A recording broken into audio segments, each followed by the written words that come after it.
Kozhikode medical കോളേജിൽ ശസ്ത്രക്രിയക്കിടെ വയറ്റിൽ കത്രിക കുടുങ്ങിയ യുവതിയുടെ തുടർ ചികിത്സയ്ക്കായി സമരസമിതിക്ക് തെരുവിൽ ഇറങ്ങേണ്ടി വന്നത് നീതി നിഷേധത്തിൻ്റെ ബാക്കിപത്രം തന്നെയാണ്. കഴിഞ്ഞ കുറേ ദിവസങ്ങളായി, കുറഞ്ഞ മാസങ്ങളായി തന്നെയാണ് യുവതി ഇത്തരത്തിലുള്ള ഒരു ചികിത്സയ്ക്ക് വേണ്ടി, നീതിക്ക് വേണ്ടി ഇങ്ങനെ അധികൃതരുടെ മുന്നിലേക്ക് കൈനീട്ടി നിൽക്കുന്നത്. പക്ഷേ സർക്കാർ നൽകിയ ഉറപ്പുകളെല്ലാം കൃത്യമായ ഉറപ്പുകൾ നൽകുന്നുണ്ട്, പക്ഷേ കൃത്യമായ ഇടപെടൽ ഉണ്ടാകുന്നില്ല. അതുകൊണ്ട് തന്നെയാണ് സമരസമിതിക്ക് ഇത്തരത്തിലുള്ള ഒരു സാഹചര്യത്തിലേക്ക് എത്തേണ്ടി വന്നത് എന്നുള്ള വിമർശനം തന്നെയാണ് ശക്തമാകുന്നത്. ഗൂഗിൾ തുടരുകയാണ്. ഗൂഗിൾ പറഞ്ഞതുപോലെ തന്നെയാണ് ബന്ധപ്പെട്ടവരുടെ, ഡോക്ടർമാരുടെയും നഴ്സുമാരുടെയൊക്കെയും അനാസ്ഥ അല്ലെങ്കിൽ ഒരു ശ്രദ്ധക്കുറവിൽ ജീവിതം പോലും ബലി കൊടുക്കേണ്ടി വന്ന ഒരു സാഹചര്യത്തിലാണ് ഹർഷിനി ഉള്ളത്. കാരണം അത്രത്തോളം അവർ ദുരിതം അനുഭവിക്കുകയാണ്. പക്ഷേ ഈ അനാസ്ഥ കൃത്യമായ രീതിയിൽ പോലീസിൻ്റെ അന്വേഷണത്തിൽ നിന്നടക്കം വ്യക്തമായിട്ടും ബന്ധപ്പെട്ടവർക്കെതിരെ നടപടികൾ സ്വീകരിക്കാനോ ഇവരുടെ ചികിത്സയ്ക്ക് പണം അനുവദിക്കാനോ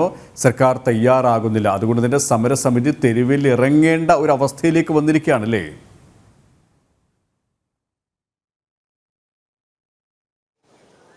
സുരേഷ്, 2017 ഈ ഹർഷീനയ്ക്ക് തൻ്റെ മൂന്നാമത്തെ പ്രസവ ശസ്ത്രക്രിയ നടത്തുന്നതിനിടെ കോഴിക്കോട് മെഡിക്കൽ കോളേജ് ആശുപത്രിയിൽ നിന്ന് ഇവരുടെ വയറ്റിൽ കത്രിക കുടുങ്ങുന്നത്, ഈ കത്രികയുമായി ഒരുപാട് കാലം, 5 വർഷത്തോളം കാലം ഇവർക്ക് നരക ജീവിതം നയിക്കേണ്ടതായിട്ട് വന്നു.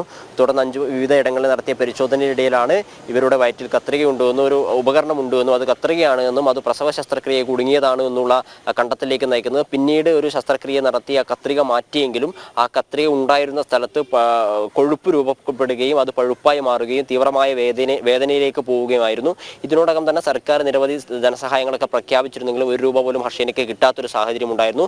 തുടർ ചികിത്സയ്ക്ക് പണമില്ലാത്തൊരു സാഹചര്യത്തിലാണ് ഹർഷീന നിയമ സമര സഹായ സമിതിയുടെ നേതൃത്വത്തിൽ ഇത്തരത്തിൽ ഒരു ക്രൗഡ് ഫണ്ടിങ്ങിലേക്ക് ഇറങ്ങുന്നത്. ഒരു വ്യക്തിയുടെ ഗതികേടായിട്ട് വേണം, അത് സർക്കാർ സ്ഥാപനത്തിൽ വന്നിട്ടുള്ള വീഴ്ചയുടെ ഭാഗമായിട്ട് ഉണ്ടായ ഒരു കാര്യത്തിന് വേണ്ടി പൊതുസമൂഹത്തിന് മുൻപിൽ കൈനീട്ടേണ്ട ഒരു അവസ്ഥയിലേക്കാണ് ഹർഷീനയും സമര സഹായ സമിതിയും എത്തിയിട്ടുള്ളത്. കാരണം ലക്ഷക്കണക്കിന് രൂപ വേണ്ടിവരുമെന്നാണ് ഡോക്ടർമാർ അറിയിച്ചിട്ടുള്ളത്. ഈ മാസം 11-നായിരുന്നു ഹർഷീനയുടെ ശസ്ത്രക്രിയ നടത്തേണ്ടിയിരുന്നത്. അതായത് കത്രിക കണ്ടെടുത്ത ഭാഗത്ത് പഴുപ്പും രൂപപ്പെട്ടതിനെ തുടർന്ന് കണ്ടെത്തിയ ആ ഭാഗം നീക്കം ചെയ്യാനും അത് പരിഹരിക്കാനും ആവശ്യമായ ശസ്ത്രക്രിയ ഈ കഴിഞ്ഞ 11-ാം തീയതിയായിരുന്നു നടത്തേണ്ടിയിരുന്നത്. എന്നാൽ പണം കണ്ടെത്താൻ സാധിക്കാത്തൊരു സാഹചര്യത്തിൽ അത് നീട്ടിവെക്കേണ്ടതായിട്ട് വന്നു. ആരോഗ്യവകുപ്പ് മന്ത്രി ഉൾപ്പെടെയുള്ള ആളുകളെയും സർക്കാരിൻ്റെ വിവിധ തലത്തിലുള്ള ആളുകളുമായി ബന്ധപ്പെട്ടെങ്കിലും ഒരു അനുകൂലമായ നടപടി ഉണ്ടാവാത്ത സാഹചര്യത്തിലാണ് ക്രൗഡ് ഫണ്ടിങ്ങിലേക്ക് ഇറങ്ങിയിട്ടുള്ളത്. ഇന്നലെ കോഴിക്കോട് കിച്ചൺ കോർണറിലായിരുന്നു ഇതിൻ്റെ ഔദ്യോഗികമായിട്ടുള്ള ഒരു ഉദ്ഘാടനം നടത്തിയത്. ഇത്തരത്തിൽ MK രാഘവൻ MP ആയിരുന്നു ഈ കിച്ചൺ കോർണറിൽ നടത്തിയ ഈ പരിപാടി ഉദ്ഘാടനം ചെയ്തത്.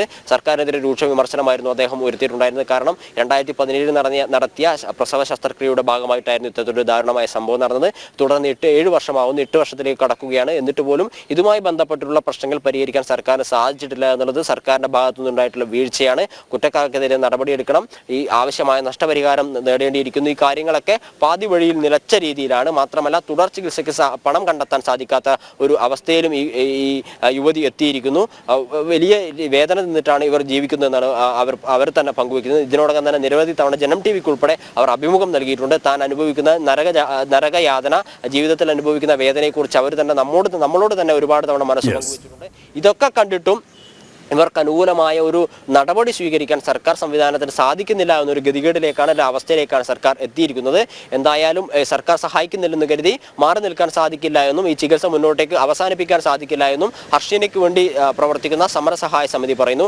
അതുകൊണ്ടാണ് അവർ തെരുവിലേക്ക് ഇറങ്ങിയിരിക്കുന്നത്. ലക്ഷക്കണക്കിന് രൂപയാണ് അവർ കണ്ടെത്തേണ്ടിയിരിക്കുന്നത്. ക്രൗഡ് ഫണ്ടിങ്ങിൽ കൂടി ഈ പണം സ്വരൂപിക്കാൻ ഇവർക്ക് സാധിക്കുമെന്ന് പറയുന്നു. ഈ നാട്ടുകാരുടെ സുമനസ്സുകളുടെ സഹായത്താൽ ചികിത്സ മുന്നോട്ടേക്ക് കൊണ്ടുപോകാൻ സാധിക്കുമെന്ന് പറയുമ്പോഴും സർക്കാരിൻ്റെ ഭാഗത്തു നിന്നുണ്ടായിട്ടുള്ള ഒരു വീഴ്ച അത് അതുപോലെ തന്നെ നിലനിൽക്കുകയാണ്. അതുകൊണ്ട് നിയമ പോരാട്ടം ഉൾപ്പെടെയുള്ള കാര്യങ്ങൾ ഇവർ തുടരുമെന്ന് പറയുന്നു. അതിനുകൂടി വേണ്ടിയിട്ടുള്ള ഒരു ഫണ്ടിങ് ആണ് അവരുടെ ഭാഗത്തു നിന്നുണ്ടാവുന്നത്. അതായത് ചികിത്സക്കായും ഈ നഷ്ടപരിഹാരം ഉൾപ്പെടെയുള്ളവ നേടിയെടുക്കുന്നതിന് വേണ്ടിയിട്ടുള്ള ഒരു അതിൻ്റെ ആവശ്യത്തിലേക്ക് വേണ്ടിയിട്ടുള്ള ഒരു സാമ്പത്തിക ധനസമാഹരണമാണ് അവർ നടത്തുന്നത്. അതിൻ്റെ ഭാഗമായിട്ടുള്ള ധനസമാഹരണമാണ് ഇന്നലെ ആരംഭിച്ചിട്ടുള്ളത്. ഉടനടി തന്നെ ഇവർക്ക് ഇത്തരത്തിലുള്ള ചികിത്സ നൽകുകയും ശസ്ത്രക്രിയ ഉറപ്പാക്കുകയും ചെയ്തിട്ടില്ലെങ്കിൽ ഇവരുടെ വേദന ഉൾപ്പെടെയുള്ള കാര്യങ്ങൾ കൂടുതൽ ദുരിതമാകാനുള്ള ഒരു തന്നെയാണ്. ഗൂഗിൾ പറഞ്ഞതുപോലെ തന്നെ ഈ സർക്കാർ ആതുരാലയത്തിൻ്റെ ഒരു അനാസ്ഥ, ആ അനാസ്ഥയ്ക്ക് ഇരയാക്കപ്പെട്ട ഹർഷിനിക്ക് നീതി സർക്കാർ തന്നെ നിഷേധിക്കുന്നു എന്നതാണ് ഇവിടെ ഏറ്റവും വിരോധാഭാസമായ കാര്യം, അതുകൊണ്ട് തന്നെ പൊതുസമൂഹത്തിന്, സാധാരണക്കാരായ ജനങ്ങൾക്ക് ചികിത്സ ഉറപ്പാക്കാൻ, നീതി ഉറപ്പാക്കാൻ തെരുവിലേക്ക് കേരളത്തിൽ ഇറങ്ങേണ്ടി വരുന്നു എന്നത് ഭരണകൂടത്തിൻ്റെ ഒരു പിടിപ്പുകേടിലേക്ക് തന്നെയാണ് വിരൽ ചൂണ്ടുന്നത്. ഗൂഗിളാണ് വിവരങ്ങൾ നൽകിയത്.